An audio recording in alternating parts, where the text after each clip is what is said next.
Hey, what's going on, everybody? My name is Danny K. Thank you for tuning in and watching. Today, I want to talk about a little bit about what is going on with the Kin token in relation to KiK, the messaging company, like the messaging app company, and the SEC.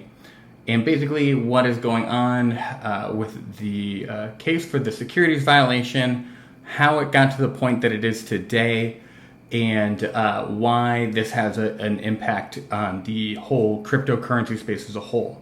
So if you're not like interested in ICOs, like ICO regulation, or what's going on with Kin or Kin's project or price, and you think it's dumb, like I totally get that. I totally understand. And while I will be discussing mainly what's going on with Kin specifically as it relates to this kind of regulation, this basically is going to be applied to my thoughts on the cryptocurrency space as a whole once regulation happens. So I think it's really important to keep an eye on this case because it could dictate how this industry could evolve over the next 5, 10, 15, 20 years. So to get into the meat and potatoes, on January 6, 2019, the SEC formally filed a complaint against KiK for issuing the Kin token. But unlike other ICOs, KiK is a major company with a lot of financial and legal backing in comparison to some of the smaller startups and ICOs that the SEC went after before. So since KiK has a lot of the resources available to it, both legally and financially, they've decided not to back down, and they're actually going to fight this case and this complaint. They are basically going to be the first people that, if this case goes to trial or gets decided by a judge, would basically dictate the first part of case law that would be regarded as rules to regulation in the space.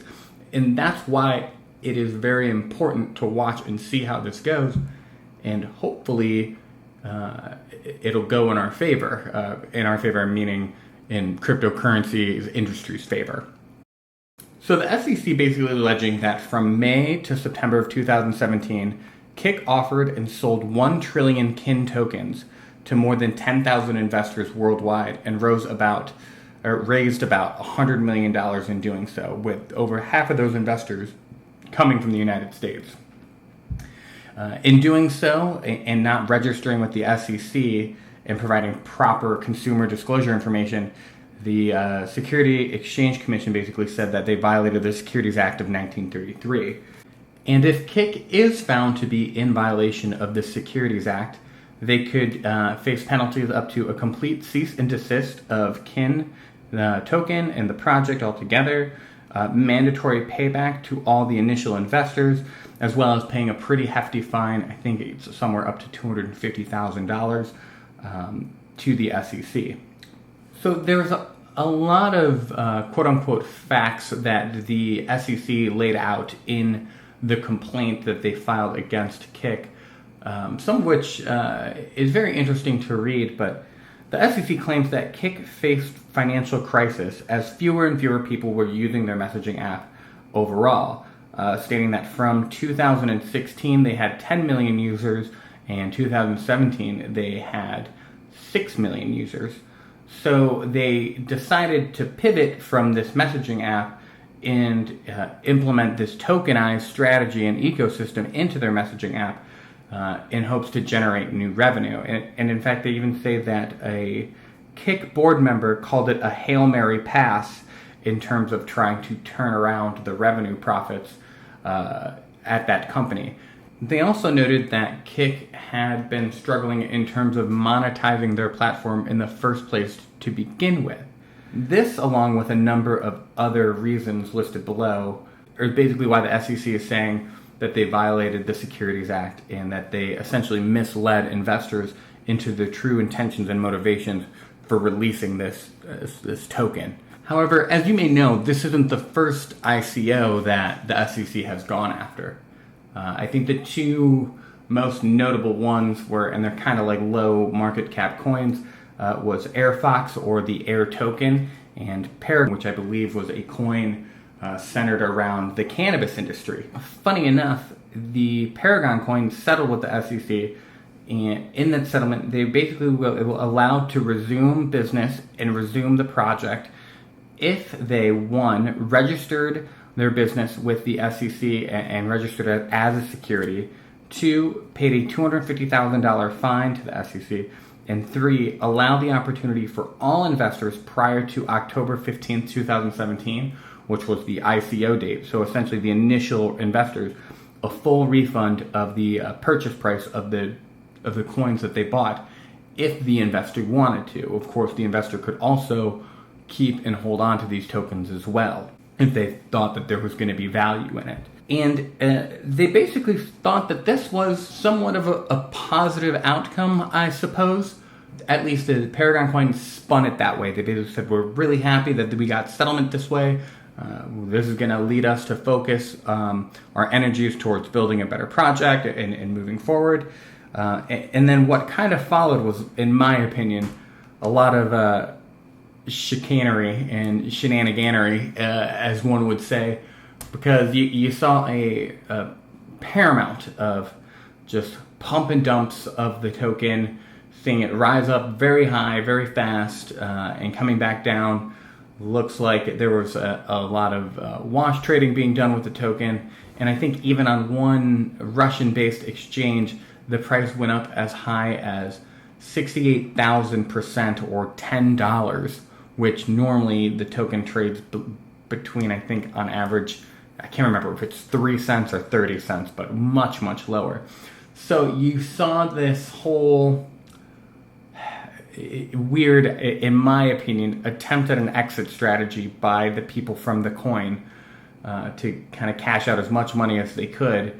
And lo and behold, this past April, they all but basically just abandoned the project, and there is no trading volume on it. There's no development.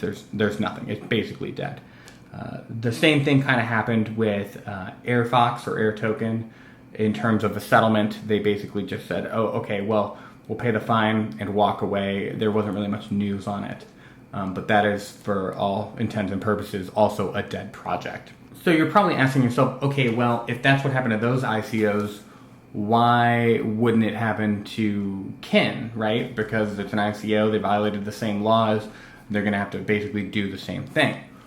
Well, it's different because Kin is related to KiK, and KiK is a very, well, I wouldn't say very successful company, but a much more developed and successful company than the other ICOs and startups that, you know, for all intents and purposes, could have just been a pump and dump scheme from the get-go.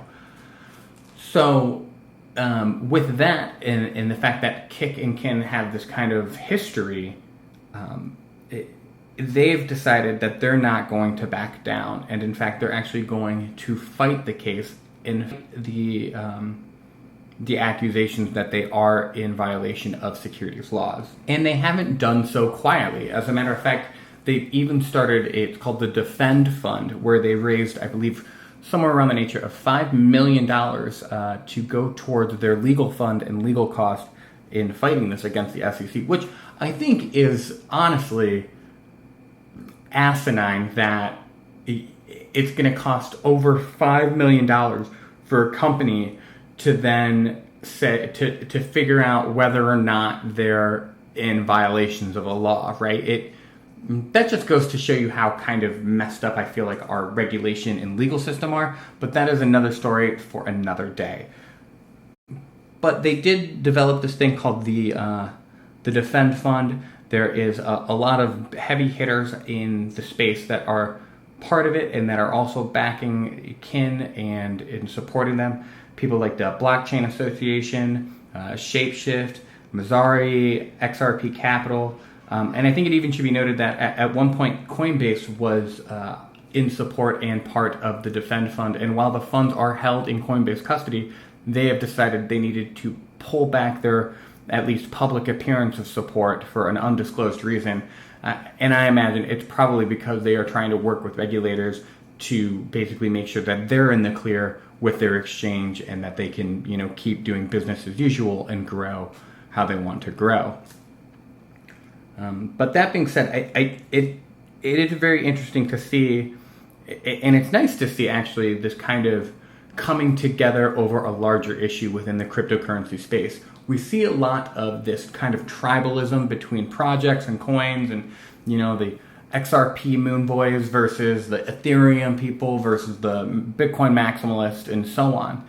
So it is kind of nice to see people from all different parts of the cryptocurrency space come together and say, hey, here's an issue that is very important to the industry as a whole and needs to be addressed as carefully and efficiently as possible, or else it could have far outreaching negative impacts on everybody in this space, and that's something that they definitely don't want. So KiK has basically since then published its defense strategy, which and its Wells response, which is basically the official response to the SEC, in kind of a public fashion, which is something you don't normally see. I think it's kind of an interesting move that they did this to kind of let the people know that are helping fund their legal process to know, hey, this is what's going on, and we want everyone kind of on the same page and looking at this and us being as transparent as possible. They basically published their defense strategy and basically said that they think, based on the Howey test, which is the test that helps define whether an asset is a security, they're basically saying that these digital tokens, these assets, aren't specifically designed as an investment vehicle, but are designed to facilitate and create commerce within its own ecosystem, and thus outside of the purview of the SEC, and the SEC does not have any right to regulate them. That doesn't mean that there isn't going to be some other type of federal regulating body that won't step up and attempt to regulate these cryptocurrencies, but that's basically what they're trying to say in terms of this violation. The other thing that they noted too, that they've had a big concern over, is that the SEC essentially forced them into what is called regulation by enforcement.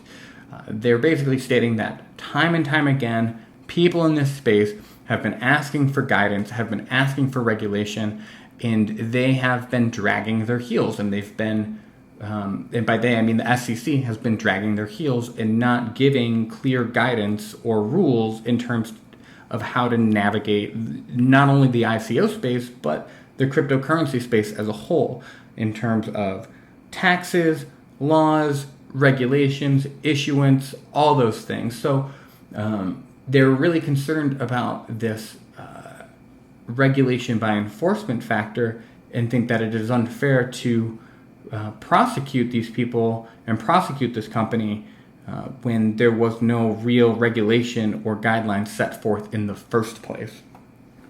So I think it's pretty obvious how much of an impact the outcome of this case will have on the regulatory space of cryptocurrencies and digital assets.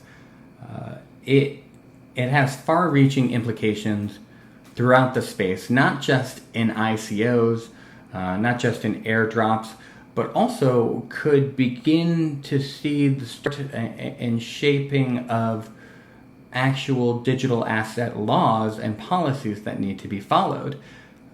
We have been asking, this space as a whole, have been asking for this regulation and these guidelines for a long time, and the SEC had normally been dragging its heels up until recently, obviously with the hearing for the Libra coin and with the Mnuchin press conference. I think basically it took someone as powerful as Facebook to say, hey, we're going to go ahead and take this for the United States government to really take it seriously and say, okay, maybe we should look at this and maybe we should make sure that we regulate this before we get knocked out of this industry as a whole. So I think we need to speculate a little bit here and think hypothetically, okay, what would happen if this had a favorable judgment to Kin versus a favorable judgment to the SEC? And I think if a ruling comes down that says that a judge says, hey, KiK and the Kin token, it's not necessarily an investment tool. It does not pass the Howey test, and thus falls outside of the regulatory purview of the SEC. And that's going to have huge implications for a lot of the other ICOs and tokens that are out there that right now are kind of in limbo. It's going to basically paint a little bit of regulation and a little bit of understanding and a little bit of guidelines, and possibly be inviting a lot more institutional money into some of the smaller, lower cap coins that, as you and I both know, have been getting decimated recently, because a lot of people are still on the fence of whether these tokens are a security and have violated securities laws or not. So to think that, let's say the KiK company does not get a favorable outcome and the judge says that this is in fact a security and you have violated and you need to abide by these rules and regulations, well, that's going to have far-reaching impacts on not only all the ICOs and coins that are out there, but a lot of the exchanges that are offering to trade these coins as well. And that's one of the reasons why we have that big Defend Foundation happening, and why we see this kind of coming together of big wigs in the cryptocurrency space, because they realize that this doesn't come out favorably, that there could be a much heavier price to pay in terms of stifling innovation. Essentially, I feel like if that is the case, then the United States is essentially blocking itself out from an amazing area of potential innovation and economic growth and technological advancement that the rest of the world, I mean, most places in the world, like Malta, Europe, things like that, and Japan, recognize the value in all this stuff and says, okay, we need to have common sense regulation. We want to protect people, but not stifle innovation. And I think that a good number of regulators and politicians feel that way, but not everybody. And I think that there's going to be a big disconnect in terms of what is actually going on and what the actual benefit of these tokens are versus the understanding of the people deciding to make the laws to regulate them, that don't really have a full or clear understanding of what blockchain and digital assets really are. And that's obviously in the case that the SEC does get a favorable ruling and a judge says that these are securities. But, you know, it could also be somewhere in the middle. I mean, we never know. The KiK company could just say, all right, we got to settle. We can't afford fighting this anymore. And they could, you know, settle somewhere in the middle, and there still be massive uncertainty on whether or not all ICOs are securities or not. So I think it is really important to follow this case, even if you're not a fan of the Kin token, you think it's just a scam or whatever. I think it's really important to follow it, because this can have those amazing implications that could turn the whole crypto industry upside down on its head. And I think that if this does come down to an official judge ruling and create case law, then no matter what the outcome, positive or negative, we are going to see a major shift and a major flip of the current status quo of the cryptocurrency industry. So I'm really excited to see where this goes. And as we know, regulators and legal proceedings like to drag their feet and take forever. So we probably won't get an actual resolution to this for a while, especially if it does go to trial. So, you know, keep an eye on it. Set your little Google alert for any updates. But so, yeah, I think that about covers everything and gets you pretty much up to date on this whole situation. I really appreciate you watching. Thanks for sticking around. If you could, please give the video a like, a comment, subscribe, share it. I'm a relatively new channel and I'm trying to grow. I'm currently learning how to properly do video editing and voiceovers and all that stuff. But I've been researching and studying blockchain technology since about 2013, and have been a huge fan and very passionate about it. And, you know, never really thought of to put my passions out there online until recently. So, again, I really appreciate you watching. Really appreciate you helping out the channel. My name is Danny K, and I will see you in the next one.